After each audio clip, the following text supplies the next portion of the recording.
Anita asked me a question that stopped me in my tracks. She asked, does grieving something that was never yours apply to your parents as well? And Anita, that answer is yes, it could be.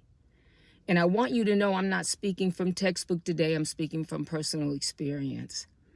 Because some of us are grieving a parent that wasn't there, the father or the mother who left, the father or mother who passed away, or grieving the parent we needed, not the one we had. Because you spend your whole childhood trying to earn love that you should have been given free, trying to be good enough, quiet enough, small enough. And it's never about you. It's never your fault. But you get tired. And that exhaustion that you feel, that's not being weak. That's about a child who tried too hard for too long. And here's what you need to hear today. You don't have to hate them to admit they failed you. You can love someone and still acknowledge that they hurt you. This even goes for parents that hid secrets from their children and weren't honest about their lives. You can forgive someone and still choose not to go back. Because healing doesn't mean the relationship gets fixed. Sometimes it just means you do.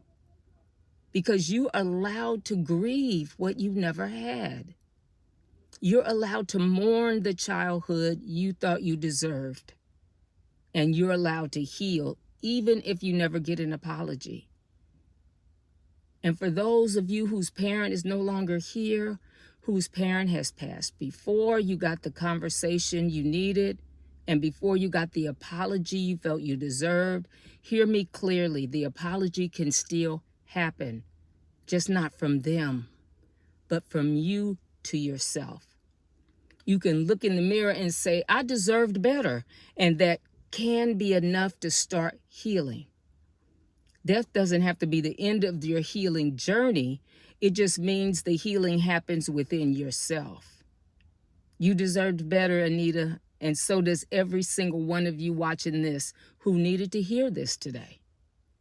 So if you're sitting with a wound that came from the very person who was supposed to protect you, I want you to know something.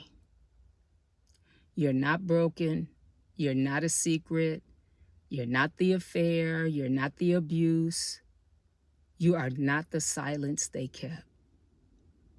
You are a whole person who deserved to be chosen openly, loudly, and without shame. And even if that never happens, you can choose yourself now, starting today, starting right here. That's what healing looks like, my loves. Not perfect, not painless, but possible. It's always possible. I'm Auntie B, and this is the Wise Aunties, where we tell the truth with love. And today, we told a big one. Yes, we did, Lord. Peace and blessings.